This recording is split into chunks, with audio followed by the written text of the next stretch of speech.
Hello everyone, welcome to the student. आज एक मैं बहुत ही इम्पोर्टेंट वीडियो बनाने वाला हूं जितने भी लोगों का एएलपी में सीबीटी 2 का पेपर होने वाला है। और जितने भी लोगों का ट्रेड पेपर है, चाहे कुछ भी ट्रेड पेपर हो उनका, मैं यहाँ पे एक ट्रेड पेपर आपके सामने सॉल्व करने वाला हूँ और मैं बताऊँगा कि कैसे आप ट्रेड पेपर में अपने मार्क्स जो है आराम से 30 नंबर ला सकते हैं।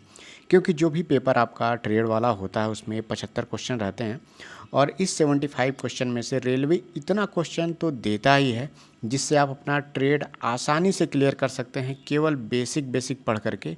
और मैं इस वीडियो में आपको बताऊंगा पूरे पेपर में कि कौन से क्वेश्चन बिल्कुल छोड़ देने वाले थे, अगर कितने क्वेश्चन मैं छोड़ देता हूं फिर भी मैं आपको इस पेपर में 30 प्लस नंबर आपको आसानी से एकदम इजी क्वेश्चन जो है आपको दिखाऊंगा और आप आसानी से लेकर आ पाएंगे। और मैं कहूँगा कि अगर आपने पूरा सिलेबस नहीं पढ़ा है, केवल आपने 50% सिलेबस पढ़ा है, तब भी ये नंबर जो है 30 से लेकर के 35 नंबर आराम से लाया जा सकता है। इस वीडियो को आप ज़रूर देखिएगा लास्ट तक और आपको आइडिया मिलेगा कि कैसे हम अपना ट्रेड पेपर क्लियर कर सकते हैं। ये पिछले साल का ही ट्रेड पेपर है जो कि रेलवे ने दिया था और ये पिछले साल का जो ट्रेड पेपर था, लोगों का जो कहना है कि टफ़ था इन कंपैरिजन टू 2018। हालांकि टफ़ तो था, लेकिन रेलवे ने इतना क्वेश्चन तो ज़रूर दिया था कि जिससे आप पेपर को आसानी से क्लियर कर पाएँ। ठीक है, तो मैं एक एक क्वेश्चन करके बता रहा हूँ किस क्वेश्चन को छोड़ना है, कौन सा क्वेश्चन आपको नहीं आता है तो बिल्कुल छोड़ने के बाद भी जो है कि आप अपना पेपर जो है आसानी से 30-35 नंबर इसमें ला सकते हैं। सबसे पहला क्वेश्चन यहाँ पे है कि विच component in A thermal relay is responsible for detecting temperature changes. मुझे इस क्वेश्चन के बारे में कोई आइडिया नहीं है, मैं पहली बार इस क्वेश्चन को अगर पढ़ रहा हूँ तो क्वेश्चन को थोड़ा सा आप डीपली जो है सोचिए और ऑप्शंस को देखिए। भले ही क्वेश्चन आपने नहीं पढ़ा, लेकिन एक थोड़ा सा दिमाग लगा करके आप चीज़ों को करेंगे तो आप क्वेश्चन में बहुत आसानी से आप 50-50 का गेस लगा सकते हैं। मतलब दो ऑप्शन बहुत आसानी से आप इसमें एलिमिनेट कर सकते हैं और ये एलिमिनेट करने वाला क्वेश्चन है और आसानी से हो भी जाएगा। जैसे देखिए इसमें की पॉइंट क्या लिखा हुआ है कि कौन सा इसमें थर्मल रिले है जो डिटेक्टिंग कौन सा कंपोनेंट है कि थर्मल रिले में कि जो टेम्परेचर चेंज को डिटेक्ट कर सकता है। सबसे पहला है यहाँ पे लिखा है इलेक्ट्रोमैग्नेट, ट्रांसफार्मर और रजिस्टर और यहाँ पे बाईमेटेलिक एलिमेंट। देखिए इलेक्ट्रोमैग्नेट जो है टेम्परेचर सेंसिटिव नहीं होता है, ये बिल्कुल आपको पता होना चाहिए। ट्रांसफार्मर, कोई भी ट्रांसफार्मर आप यूज कर लीजिए, टेम्परेचर के डिफरेंस को ये डिटेक्ट नहीं करता है। और रजिस्टर जो है टेम्परेचर सेंसिटिव नहीं होता है। तो ये तीनों चीज़ें हैं टेम्परेचर सेंसिटिव नहीं है। हमें आंसर इसका नहीं पता है, लेकिन फिर भी जो है हमारी पॉसिबिलिटी 90% इस पे आकर के कह रही है कि बाईमेटेलिक में एलिमेंट ही इसका सही जवाब होगा। ठीक है, मैं इस क्वेश्चन को 50-50 में मान के चल रहा हूँ और आप अगर इसको लगाना चाहते हैं पूरा एक पेपर सॉल्व करने के बाद तो आप इस क्वेश्चन को आप ज़रूर अटेम्प्ट करिएगा। ये क्वेश्चन को पढ़ने के हिसाब से ही आपका चौथा आंसर जो है आपको बार बार ये इंडिकेट कर रहा है कि यही आंसर आपका होगा। फिर भी मैं इसको 50-50 मान के चल रहा हूँ और इसको मैं घेर दे रहा हूँ राउंड में कि आप इसको 50-50 में कंसिडर करना है आपको। दूसरा यहाँ पे सवाल है कि when should the measurement of electrode resistance be conducted during the installation of an earthing system. ठीक है, तो यहाँ पे लिखा है कि when should the measurement of electrode resistance, कब जो है इलेक्ट्रोड रेजिस्टेंस मेजर करना चाहिए इंस्टॉलेशन ऑफ अर्थिंग सिस्टम में।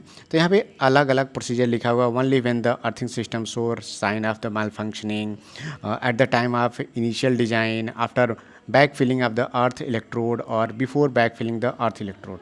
मैं इसको मान के चल रहा हूँ कि चलिए ठीक है, आपको बिल्कुल नहीं पता है, मैं इस क्वेश्चन को छोड़ने के लिए कहता हूँ। आपने बिल्कुल नहीं पढ़ा है और अर्थिंग आपने पढ़ा होगा लेकिन इतना डिटेल में नहीं पढ़ा है, तो आप इस क्वेश्चन को छोड़ दीजिए। ठीक है, तीसरा क्वेश्चन आते हैं, आप लिखा है increasing which of the following will decrease the inductance of solenoid.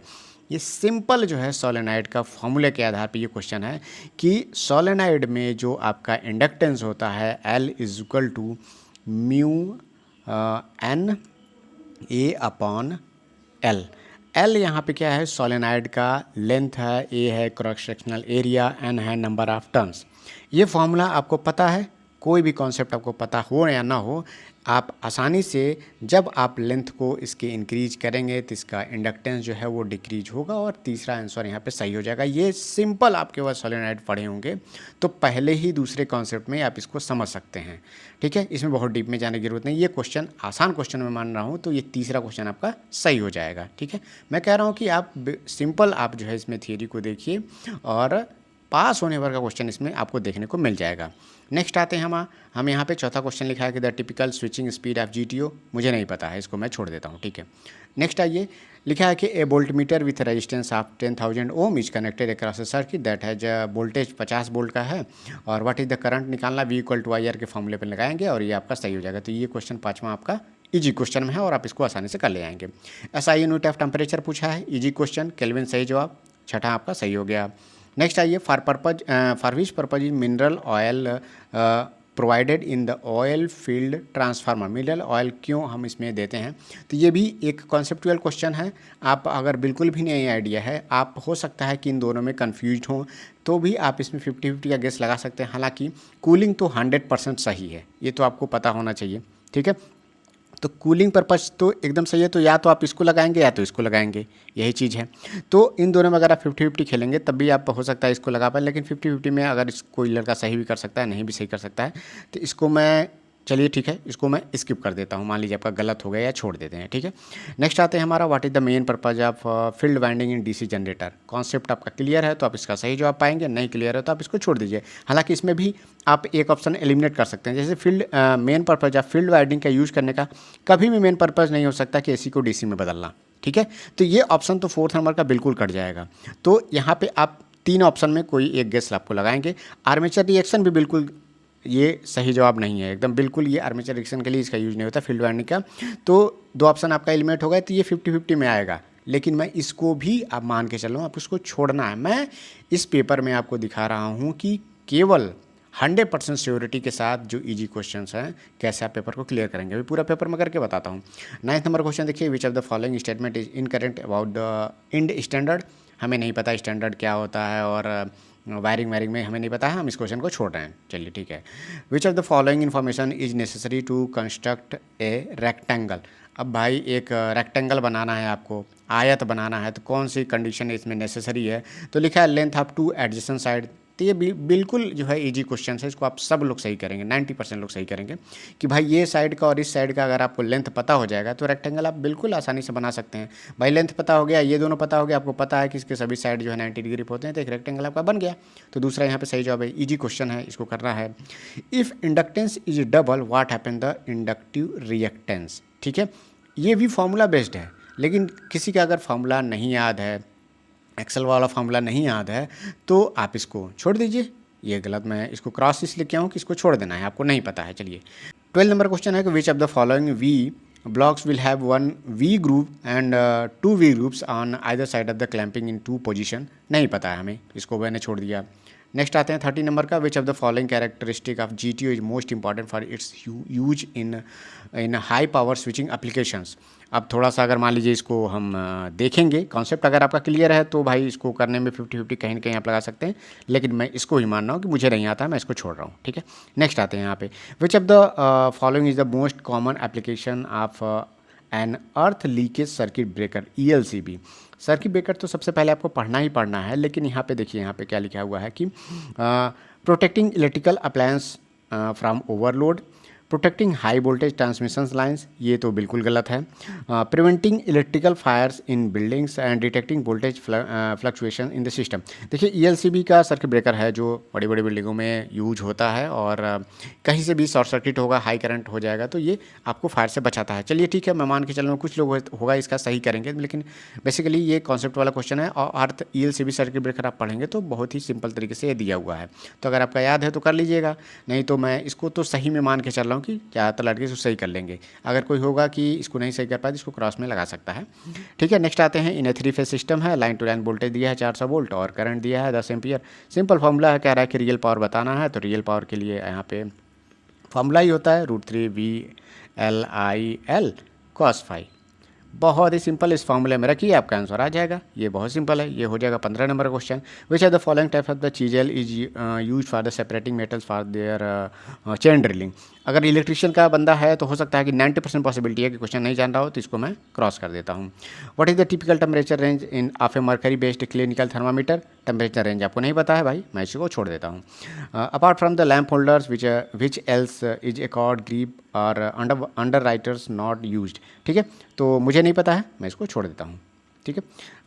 Find the lateral surface area of A cube with the side of length 5 centimetre. ये तो मैथ का क्वेश्चन है, बिल्कुल आपको सही होना चाहिए, 100% सही होना चाहिए, तो 90 नंबर का क्वेश्चन आपका सही हो जाएगा। लेटरल सरफेस एरिया पूछा है, एक लेंथ दे दिया है क्यूब का और 5 सेंटीमीटर, ठीक है, तो ये निकाल लेंगे आप। लिखा है next, in electrodynamometer type synchronoscope moving coil is connected. इसका कंस्ट्रक्शन आपको नहीं पता है, मैं छोड़ देता हूँ, ठीक है। The gate current in an ideal F is, देखिए ये बहुत ही सिंपल क्वेश्चन है, आप अगर एफ पढ़ेंगे तो आपको इसको पता होना चाहिए कि गेट करंट इसकी वैल्यू जो है जो 0 होती है। लेकिन अगर आपका कॉन्सेप्ट क्लियर नहीं है तो भी मैं इसको छोड़ देता हूँ, क्रॉस करता हूँ। देखिए मैं जो क्रॉस कर रहा हूँ चाहे कुछ भी कर रहा हूँ, मैं अपने नॉलेज के बेस पे नहीं कर रहा हूँ, मैं ये क्रॉस इसलिए कर रहा हूँ कि मेजर जो स्टूडेंट है, मेजॉरिटी जो लड़के हैं वो अगर नहीं पढ़े, उनका कॉन्सेप्ट क्लियर नहीं है तो वो छोड़ देंगे इस क्वेश्चन को। मैं कह रहा हूँ कि इसमें कि ज़्यादातर क्वेश्चनों को छोड़ के भी इसमें 30-35 नंबर लाया जा सकता है। अभी मैं लास्ट में काउंट करके बताऊँगा। नेक्स्ट है हमारा का what is the main reason for using the snubber circuit in the IGBT circuit, तो ये मैं इसको छोड़ देता हूँ, ठीक है। For a DC motor installation with the explosion proof certification which standard must be followed for enclosure and wiring compliances. अब ये सर्टिफिकेट की बात कर रहा है। अगर आप इसमें सर्टिफिकेट की बात करेंगे, एग्जैक्ट आपने नहीं पढ़ा है IEC 600341 का, तो आप इसका सही जवाब नहीं कर पाएंगे, कुछ भी इसमें क्रॉस नहीं किया सकता। ISO को थोड़ा सा हो सकता है कि आप इसमें एलिमिनेट कर पाएँ, बाकी 3 में आपको किसी न किसी एक में आपको मतलब गैस लगाना पड़ेगा, ठीक है। तो यहाँ पे मैं इसको भी क्रॉस कर देता। नेक्स्ट हमारा the wave set of hacksaw teeth set has pitch of, नहीं पता मुझे, मैं छोड़ देता हूँ। Transformer is a synchronous motor is a rotating transformer static device moving device rotating device, ये बिल्कुल गलत है। मूविंग भी नहीं है, रोटेटिंग भी नहीं है, इसमें कोई भी रोटेटिंग पार्ट नहीं होता है, तो स्टैटिक डिवाइस है। इजी क्वेश्चन है, बिल्कुल सही होगा आपका।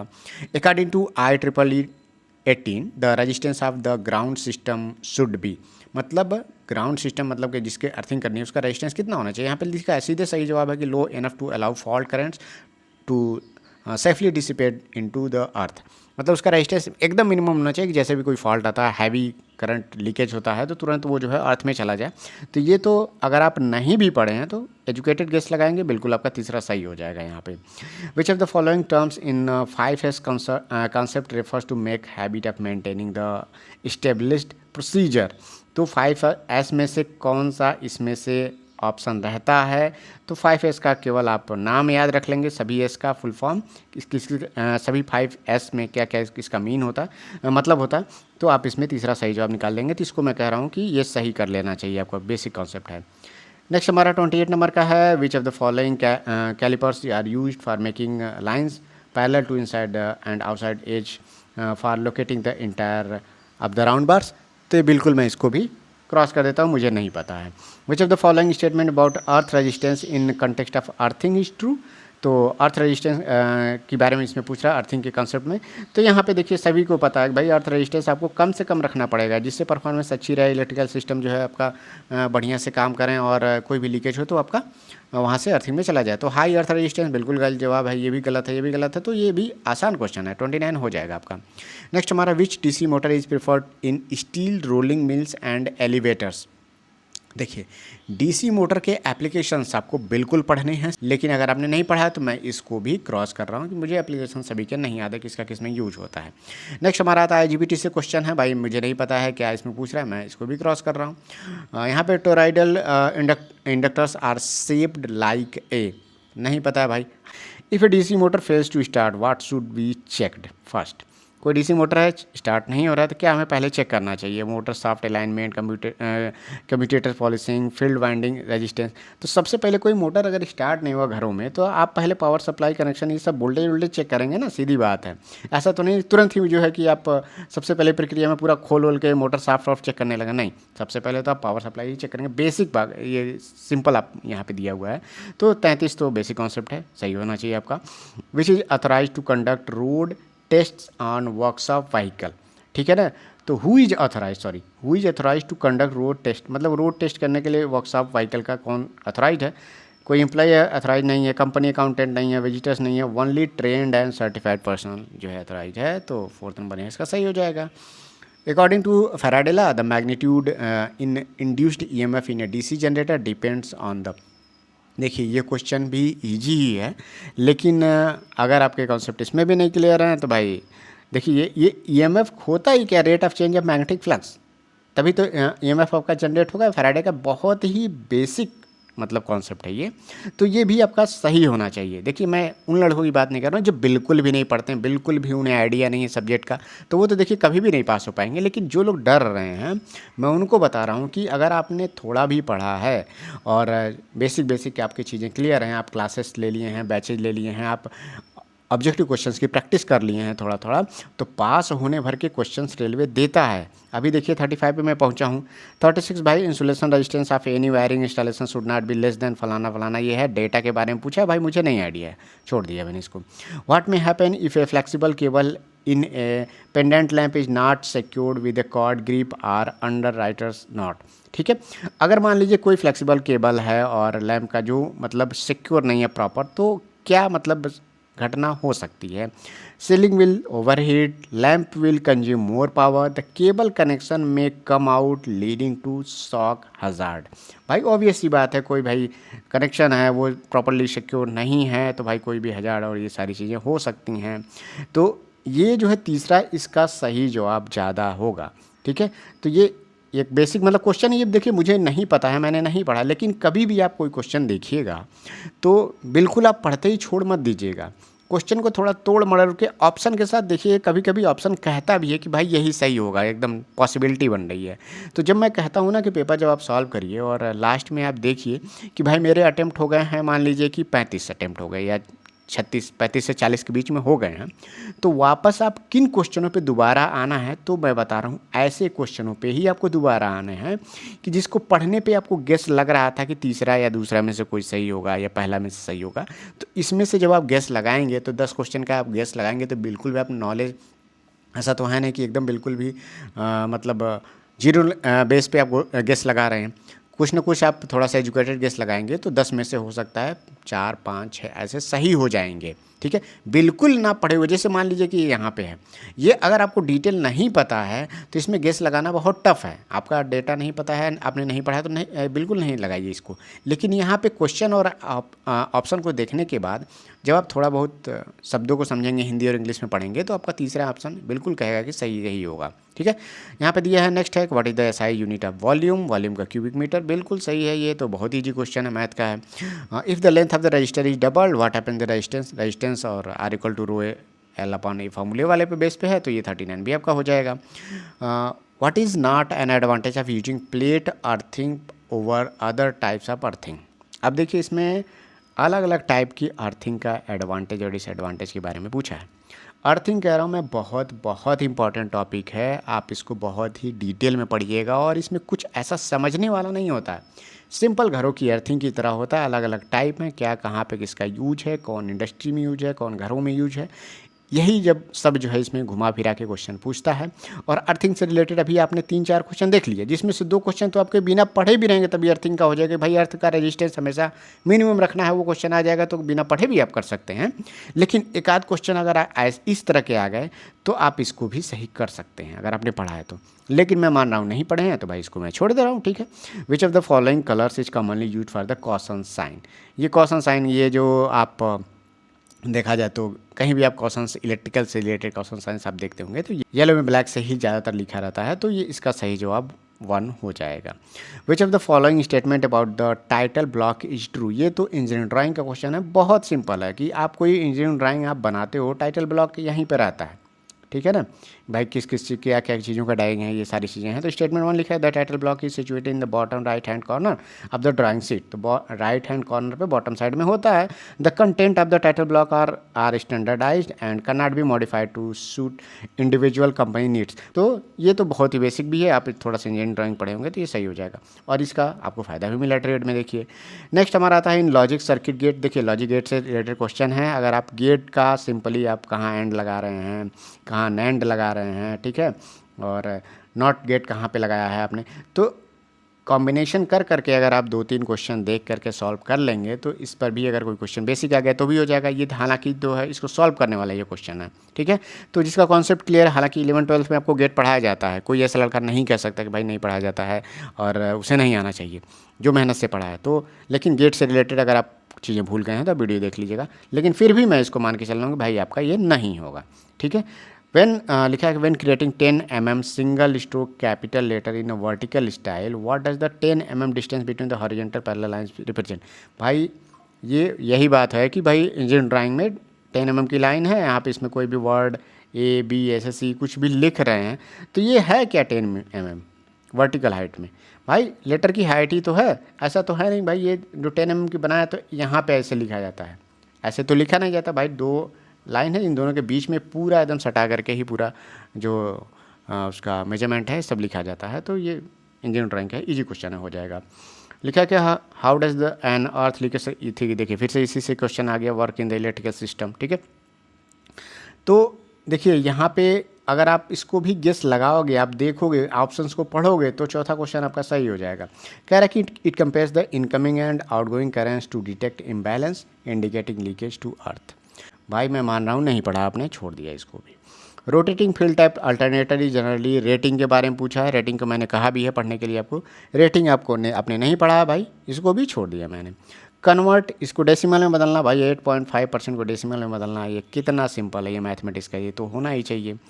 विच of the following statement is not correct for using the scribers, तो ये तो सिंपल इंस्ट्रूमेंट है स्क्राइबर्स भाई। प्लीज लिखा है कि place a cork in the point on the point when in use to prevent accident. भाई इसको प्रॉपर जगह पे आपको रखना चाहिए भाई, एक्सीडेंट ऐसा ना हो कोई ऐसा उस पर गिर जाए या फिर किसी को चोट ना लगे।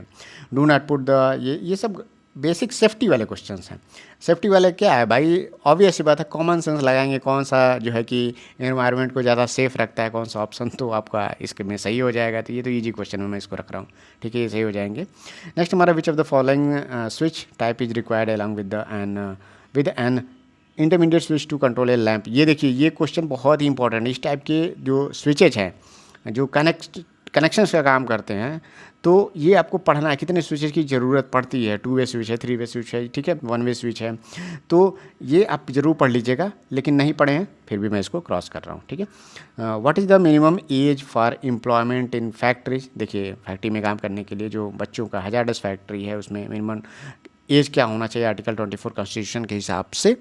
तो भाई पहली बार क्वेश्चन आएगा, अगर आइडिया नहीं है तो भाई मैं इसको मान रहा हूँ भाई नहीं पढ़ा, इसमें कॉमन सेंस भी नहीं लगा सकते भाई, एग्जैक्ट एज आपको पता होगा तो भाई लगा सकते हैं आप, ठीक है। जो पढ़ा होगा तो उसके लिए तो ईजी है फिलहाल, लेकिन इसमें भी मैं इसको क्रॉस कर रहा हूँ।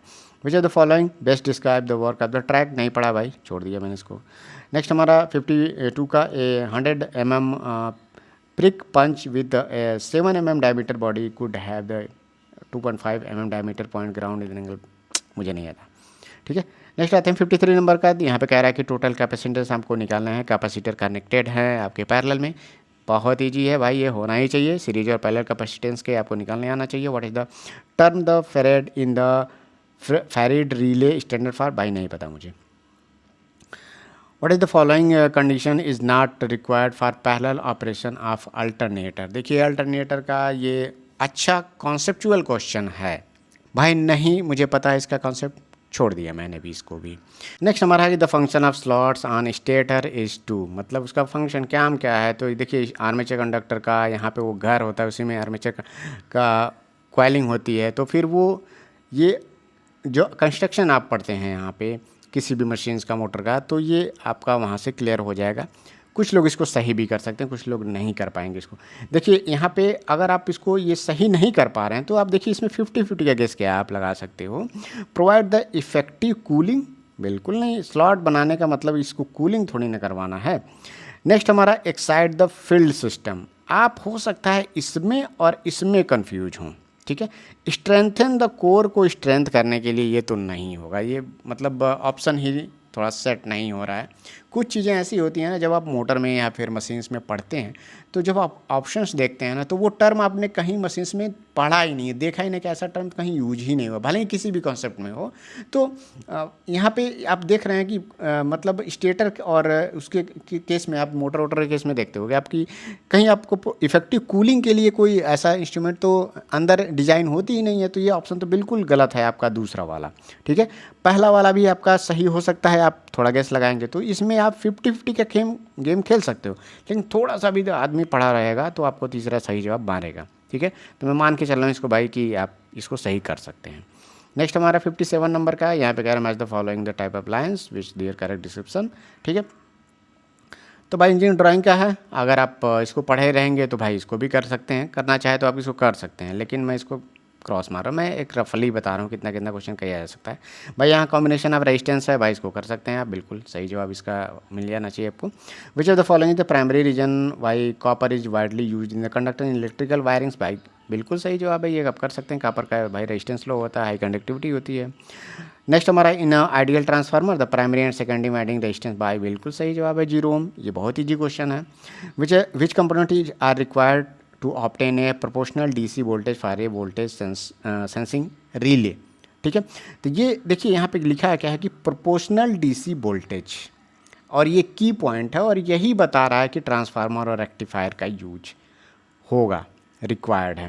कैपेसिटर और डायोड जो है वो मतलब वोल्टेज में जैसे क्या है, प्रोपोर्शनलिटी क्या है, मतलब जैसे मान लो 1:2 में कर देना, 2:4 में कर देना, 4:1 में कर देना, मतलब प्रोपोर्शनलिटी क्या है, स्टेप अप और डाउन का काम करना, ठीक है। तो ये ट्रांसफार्मर और रेक्टिफायर में से ही कोई यूज कर सकता है, मैं गैस लगाने वाले में बात कर रहा हूँ यहाँ पे। देखिए मोटर और जनरेटर बिल्कुल नहीं यूज होगा, कैपेसिटर का काम ही नहीं है ऐसे चेंज करना, कैपेसिटर ये चार्ज स्टोरिंग डिवाइस है ये, ठीक है।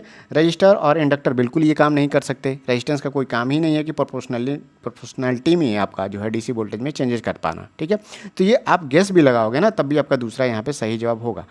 कैसे, ये क्वेश्चन मैं इसलिए कह रहा हूँ 50-50 यहाँ पे मैंने लिखा हुआ है कि जब आप पहली बार अटेम्प्ट करो, दूसरी बार आओ तो आप इस क्वेश्चन को दोबारा करके आप यहाँ पे सही जवाब पा सकते हो। यहाँ पे नेक्स्ट है which type of line is use to represent hidden edge और surface in the technical drawing, ये यहाँ पे लिखा हुआ है। तो हिडन लाइन को ड्रा करने के लिए डैश थिन लाइन होती ही है, इंजीनियरिंग ड्राइंग का बहुत ही ईजी क्वेश्चन है ये। लिखा है कि in the process of bisecting a BS, यहाँ पे ये क्वेश्चन है तो फिर ये भी सही जवाब हो जाएगा, बाइसेक्टिंग के बारे में पूछा हुआ है। लिखा है कि in a long shunt DC compound DC generator the shunt field winding is connected to, भाई कंस्ट्रक्शन नहीं पता है भाई छोड़ दो इसको भी। लिखा है in a three phase system if the current, लिखा हुआ है if the phase current is 20 ampere delta in a three phase system जो है if the phase current is 20 ampere in a delta connection, यहाँ पर डेल्टा कनेक्शन की बात की है। What is the line current, तो यहाँ पे भी आप सिंपल फार्मूला लगाएंगे, ये क्वेश्चन भी आपका सही हो जाएगा। कह रहा हूँ स्टार और डेल्टा कनेक्शंस के सिंपल जो फार्मूले हैं उसको कर लीजिए आप, बहुत ही डीप में मत जाइएगा कि घरों में क्या यूज होता है, बहुत लंबे कैलकुलेशन। सिंपल फार्मूला आप रख लीजिए कि डेल्टा कनेक्शन में क्या भाई हमको लाइन वोल्टेज निकालना है, करंट निकालना है, पावर निकालना है, इसका फार्मूला क्या होता है, रियल पावर का फार्मूला क्या होता है, ये सारा लिख करके रख लीजिए। सिंपल क्वेश्चन वैल्यू रख करके आपका आंसर यहाँ पे हो जाता है, ठीक है।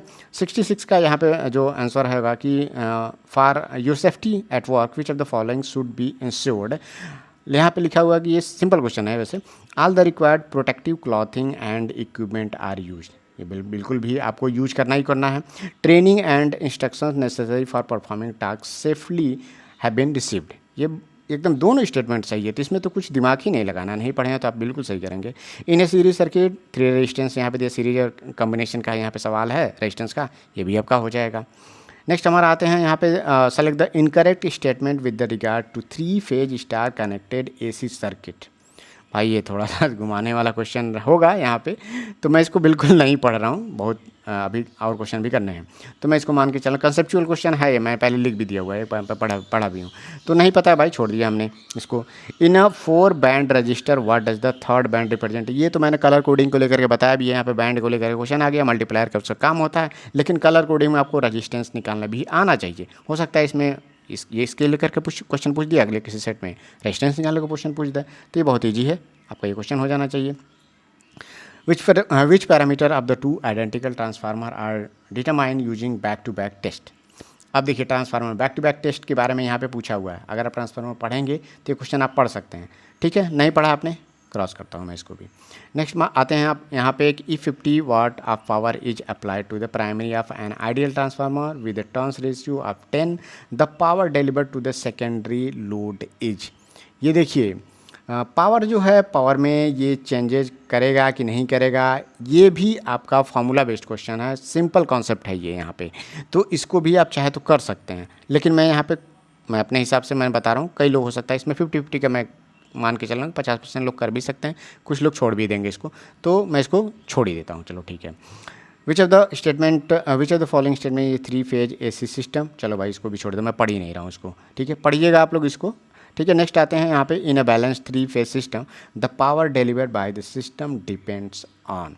देखिए यहाँ पे लिखा है in a balance 3 phase system लिखा हुआ है, the power delivered by the system depends on phase voltage only, phase current only, power factor only. नहीं, 3 फेज सिस्टम की बात होगी तो भाई पावर तो आपको सिंपल, आप फॉर्मूला देखिए, P इक्वल टू वी आई होता है। और यहाँ पे जो 3 फेज सिस्टम में क्या होता है, वी आई कॉस फाई।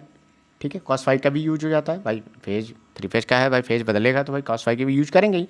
तो वोल्टेज पे भी डिपेंड है, करंट पे भी डिपेंड है। तो यहाँ पे लिखा है फेज वोल्टेज, फेज करंट और पावर फैक्टर, ये तीनों पे डिपेंड करता है। तो सिंपल है यहाँ पे, तो इसको तो बिल्कुल आना चाहिए आपको। 3 फेज सिस्टम की बात है, पावर निकालने का फॉर्मूला यही होगा। तो दूसरा यहाँ पे सही जवाब हो जाएगा आपका। When passing stationary vehicles keep a watch on क्या, who may come out suddenly from the front of the stationary vehicle while overtaking it should be done on the, मतलब ये सिंपल रोड सेफ्टी की बात कर रहा है यहाँ पे। इसमें फिल इन द ब्लैंक करेंगे, ये बहुत ज़्यादा डिफिकल्ट नहीं है, ये आपको कर लेना चाहिए। ठीक है, नेक्स्ट हमारा आता है which of the following metal are use the lowest melting point. भाई आप देख लो यार, क्या क्वेश्चन है ये करने का, ये बिल्कुल ईजी है भाई। मरकरी का सबसे कम मेल्टिंग पॉइंट होता है भाई, तो ये 75 आपका सही हो गया। तो अब हम पूरे क्वेश्चंस में आपको करके काउंट करके बता रहे हैं कि कितने क्वेश्चन हैं। हम 100 और 60 ईजी क्वेश्चन पर भी आप कितने नंबर पा सकते हैं। क्योंकि मैंने इसमें आपने देखा होगा कि 50-60% मैंने क्वेश्चन को क्रॉस किया, बिना पढ़े क्रॉस किया है। ठीक है, अब आते हैं कैलकुलेट कर लेते हैं। ये क्वेश्चन 1 हो गया, 2 हो गया, 3 हो गया, ठीक है, यहाँ पे 4 हो गया, ठीक है, इसको मैंने छोड़ दिया हुआ है, 50-50 वाला है। 4 हो गया है, 5 हो गया, ठीक है, 6, 7, 8, बाकी सब छोड़ रहा हूँ मैं, 8, 9, 10, 11, 12, 13, फिर आते हैं ऊपर ये 14, इसको भी मैं छोड़ रहा हूँ। ठीक है, स्टेटर हाँ स्लॉट इसके 15, ये सही हो जाएगा। ठीक है, ये सब मैं छोड़ रहा हूँ। 16, ठीक है, इस सबको मैं छोड़ रहा हूँ, सब छोड़ रहा हूँ, ये ठीक है सही है। 17, 18, 19 हो गया। ठीक है, ये 50-50 वाले हैं, पढ़े रहेंगे तो हो जाएगा। 18 हो गए, फिर 19, 20, 21, ठीक है, आते हैं 22, 23, ठीक है, ये 24, 25, 26 छोड़ दिए, सब छोड़ दिए। 27, 28, उसके बाद से ये 29, 30 छोड़ दिया, 30, फिर ये भी सिंपल है, मतलब 50-50 वाला है, इसको भी मैं छोड़ ही रहा हूँ, इसको भी मैं छोड़ रहा हूँ। 30, 29, 30 हो गया, फिर उसके बाद से 31, फिर ELC भी चलो भाई इसको भी छोड़ दे रहा हूँ। 31, फिर उसके बाद से ये सिंपल क्वेश्चन है भाई। 32 हो गया, फिर उसके बाद से ये भी 50-50 है। ठीक है, लेकिन ये सही होना चाहिए, बिल्कुल सही होना चाहिए भाई, कूलिंग और इंसुलेशन पर्पज़ के लिए। तो 32, 33, चलो ठीक है, 33, 34, 35, 36, नहीं ये नहीं होगा, ये GTO मैं छोड़ रहा हूँ। ठीक है, 35, ये चलो ठीक है, आप अगर फार्मूला पता है तो ये हो जाएगा, 60-70% तो कर ही लेगा। 35 हो गया, चलो ठीक है, इसको भी मैं छोड़ ही दे रहा हूँ। 35, ठीक है, ये भी मैं इसको छोड़ दिया हूँ। ठीक है, इसको मैं छोड़ दिया हूँ। 50-50 वाले में इसको रखा हूँ और इसको भी 50-50, मतलब 50-50 वाले को छोड़ने के बाद भी पूरे पेपर में आपके कितने मेरे नंबर आ रहे हैं, आउट ऑफ 75, 35/75। ये रॉ मार्क्स हैं, केवल मैं सारे क्वेश्चन को छोड़ भी रहा हूँ। अगर आप 50-50 कर भी लेते हैं, मान लीजिए आपने 10 क्वेश्चन 50-50 पे गेस लगाया, 3 सही हो गए, 7 गलत हो गए, तो भी आपके 35 नंबर आएंगे।